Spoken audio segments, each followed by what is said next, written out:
بسم اللہ الرحمن الرحیم۔ السلام علیکم ورحمۃ اللہ وبرکاتہ۔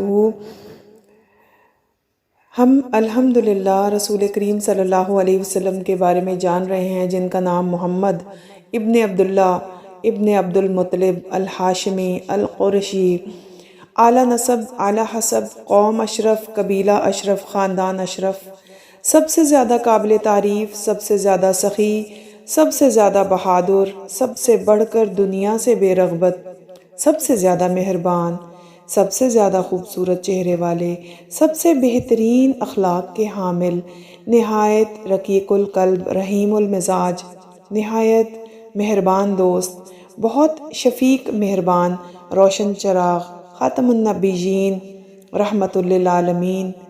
ہم آپ صلی اللہ علیہ وسلم پر ایمان کا اقرار کرتے ہیں، آپ صلی اللہ علیہ وسلم سے محبت کا اظہار کرتے ہیں، آپ صلی اللہ علیہ وسلم سے عقیدت کا دعویٰ کرتے ہیں، آپ صلی اللہ علیہ وسلم سے نسبت پر فخر کرتے ہیں، آپ صلی اللہ علیہ وسلم پر درود اور سلام بھیجتے ہیں۔ اللہم صلی وسلم علی نبینا محمد وعلی آلہ واصحابہ اجمعین برحمتک یا ارحم الراحمین۔ یہ سن 613 کا زمانہ ہے، 3 سال کا عرصہ خاموشی سے لوگوں کو اللہ کا پیغام سنانے میں گزر چکا ہے۔ اس دوران کچھ لوگ رسول اللہ صلی اللہ علیہ وسلم پر ایمان لے آئے ہیں۔ اب اللہ کریم نے حکم فرمایا ہے کہ اپنے قریبی رشتہ داروں کو اسلام کی دعوت دیں۔ یہ کوئی آسان کام نہیں ہے۔ کئی سو سال سے لوگ بتوں کی عبادت میں مصروف ہیں، ان کے لیے اپنے باپ دادا کا دین ہی سب کچھ ہے، وہ اس کے علاوہ کچھ اور سوچنے کے لیے تیار ہی نہیں ہیں۔ رسول اللہ صلی اللہ علیہ وسلم اپنے گھر ہی میں رہنے لگے ہیں اور اپنے آپ کو اس عظیم کام کے لیے تیار کر رہے ہیں۔ رسول اللہ صلی اللہ علیہ وسلم کے گھر میں رہنے سے آپ کی پھوپھیاں پریشان ہیں، انہیں یہ ڈر ہے کہ رسول اللہ بیمار ہیں۔ وہ رسول اللہ صلی اللہ علیہ وسلم کی طبیعت کا پتہ کرنے آپ کے گھر آئیں۔ آپ نے جب انہیں اللہ کا حکم بتایا تو انہوں نے رسول کریم صلی اللہ علیہ وسلم کو مشورہ دیا کہ آپ عبد المطلب کی اولاد کو بلائیں، یعنی اپنے چچاؤں کو، اور یہ پیغام ان تک پہنچائیں۔ ابو لہب کو نہ بلائیے گا، وہ آپ کی بات نہیں مانے گا۔ ابو لہب کا نام عبد العزیٰ ہے۔ اپنی خوبصورتی اور چمکتے ہوئے چہرے کی وجہ سے اس کی کنیت ابو لہب یعنی خوبصورتی کا باپ۔ ابو لہب اپنی والدہ کا اکلوتا بیٹا ہے، اپنے باقی بہن بھائیوں سے بالکل مختلف، اپنی دولت اور خوشحالی کی وجہ سے باقی رشتہ داروں سے بہت ہی کم ملتا ہے۔ رسول اللہ صلی اللہ علیہ وسلم نے ایسا ہی کیا کہ اپنے رشتہ داروں کو بلایا۔ حضرت علی رضی اللہ عنہ نے کھانے پینے کا انتظام کیا ہے۔ کھانے میں بکری کی ران اور پینے کے لیے دودھ رکھا گیا۔ کھانا سیدہ خدیجہ نے خود تیار کیا ہے۔ آنے والے لوگوں میں بنی ہاشم اور بنی عبد مناف قبیلے کے لوگ آئے ہیں۔ آنے والے مہمانوں کی تعداد 40 ہے۔ رسول اللہ صلی اللہ علیہ وسلم نے کھانے کے بعد ان لوگوں کو اللہ کا پیغام پہنچایا، مگر کسی نے بھی قبول نہیں کیا۔ ابو لہب بولا، ہم تمہاری بات سننے کو تیار ہیں، مگر باپ دادا کا دین چھوڑنے کی بات نہ ہی کرو۔ حضرت ابو طالب نے کہا، میں عبد المطلب کے دین پر ہی رہنا چاہتا ہوں، مگر تمہیں جس دعوت کا حکم ملا ہے اسے لوگوں تک پہنچاتے رہو، میں تمہاری مدد کروں گا۔ ابو لہب اس پر غصے سے جناب ابو طالب سے بولے، یہ غلط ہے۔ اس سے پہلے کہ دوسرے لوگ محمد کو روکیں، تم اسے اپنے دین کی تبلیغ سے روکو۔ اگر اس وقت تم نے محمد کو لوگوں کے حوالے کیا تو تم ذلیل و خوار ہو جاؤ گے، تم نے لوگوں کی مخالفت مول لی تو مارے جاؤ گے۔ جناب ابو طالب نے جواباً کہا، خدا کی قسم، جب تک میں زندہ ہوں محمد کی حفاظت کرتا رہوں گا۔ رسول اللہ صلی اللہ علیہ وسلم کی پھوپھی صفیہ ابو لہب سے کہنے لگی، بھائی، کیا تمہیں اپنے بھتیجے کی رسوائی اچھی لگے گی؟ خدا کی قسم، علماء ہمیشہ اس بات کی خبر دیتے آئے ہیں کہ عبد المطلب کی اولاد میں ایک نبی آئے گا اور وہ نبی محمد ہی ہے۔ ابو لہب کہنے لگا، یہ باتیں بیکار ہیں اور تمہاری خواہش سے زیادہ کچھ بھی نہیں۔ یہ عورتوں کی بے بنیاد باتوں میں سے ہے۔ جب قریش کے سارے قبیلے تمہارے خلاف ہوں گے تو تم لوگوں کو میری بات کا اندازہ ہو جائے گا۔ ابو لہب یہ کہہ کر غصے سے لال پیلا ہوتا ہوا وہاں سے چلا گیا۔ اس پر اللہ کریم کا حکم آیا، آپ کو جو حکم دیا جاتا ہے اس کی کھلم کھلا تبلیغ کریں اور مشرکوں سے منہ پھیر لیں۔ حضرت علی رضی اللہ عنہ کی عمر اس وقت 13 سال ہے۔ انہیں رسول اللہ صلی اللہ علیہ وسلم پر ایمان لائے ہوئے 3 سال ہو چکے ہیں۔ وہ بولے، اللہ کے رسول صلی اللہ علیہ وسلم، اگرچہ میں یہاں سب سے چھوٹا ہوں لیکن میں آپ کا ساتھ دوں گا۔ یہ دیکھ کر وہاں موجود لوگوں نے اس بات کا مذاق اڑایا کہ دین کی دعوت دینے والا دیکھو اور دعوت قبول کرنے والا بھی دیکھو۔ انہیں کیا معلوم کہ آنے والے وقت میں دنیا ان دونوں کی عظمتوں کے گن گائے گی۔ ان کی دعوت دنیا کے ہر کونے میں پھیل جائے گی۔ سب لوگ اس دعوت کے بعد اپنے اپنے گھروں کو چلے گئے۔ کچھ دن بعد رسول کریم صلی اللہ علیہ وسلم نے فیصلہ کیا کہ اب اپنی قوم کے لوگوں کو اللہ کے دین کی دعوت دینے کا وقت آ گیا ہے۔ عرب کا طریقہ کار تھا کہ ان پر اگر کوئی مصیبت اچانک آ جاتی تو وہ لوگوں کو اکٹھا کرنے کے لیے یا صباحا کہتے اور آواز سن کر سب لوگ جمع ہو جاتے۔ رسول اللہ صلی اللہ علیہ وسلم بھی صفا پہاڑی پر چلے گئے اور پکارنے لگے، یا صباحا۔ لوگ صفا پہاڑ کے سامنے جمع ہونے لگ گئے۔ اس مجمع میں ابو لہب اور قریش کے دوسرے کئی سردار بھی موجود ہیں۔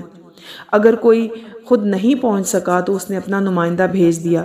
جب بہت سے لوگ جمع ہو گئے تو رسول کریم صلی اللہ علیہ وسلم نے اپنے ہاتھ کا اشارہ کرتے ہوئے کہا، اگر میں تم سے یہ کہوں کہ اس پہاڑ کے پیچھے سے دشمن کی فوج تم پر حملہ کرنے کے لیے آ رہی ہے تو کیا تم میری بات کا یقین کر لو گے؟ لوگوں نے کہا، یقیناً ہم آپ کی بات مان لیں گے، آپ نے کبھی جھوٹ نہیں بولا۔ رسول اللہ صلی اللہ علیہ وسلم نے فرمایا، میں تمہیں اللہ کا پیغام پہنچاتا ہوں کہ بت پرستی چھوڑ دو اور ایک اللہ کی عبادت کرو جس نے مجھے رسول بنا کر تم میں بھیجا ہے۔ تم لوگ اپنے آپ کو آگ کے عذاب سے بچا لو۔ ابو لہب نے کہا، نعوذ باللہ، ٹوٹ جائے تمہارا یہ ہاتھ جس سے تم نے ہمیں اشارہ کر کے ڈرایا ہے۔ اللہ کی پناہ، ابو لہب نے اتنی بڑی بات کہہ دی۔ رسول اللہ صلی اللہ علیہ وسلم اس کے اس جواب سے خاموش رہے، اپنا غصہ انہوں نے کنٹرول کیا۔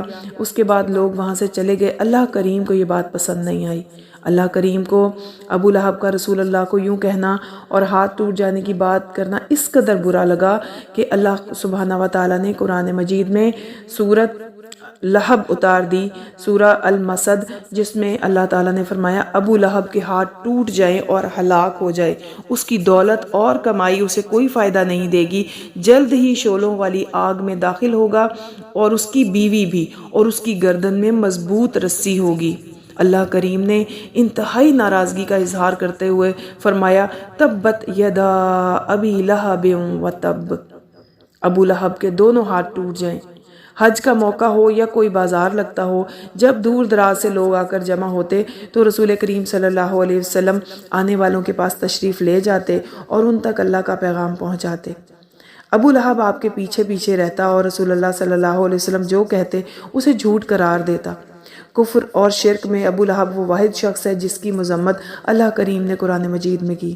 سورہ اللہب کے نازل ہونے کے بعد ایک دن ابو لہب نے غصے کی حالت میں اپنے دونوں بیٹوں عتبہ اور عتیبہ کو بلایا اور ان سے کہا کہ میرا تم سے تعلق اس وقت تک حرام ہے جب تک تم محمد کی بیٹیوں کو طلاق نہیں دے دیتے۔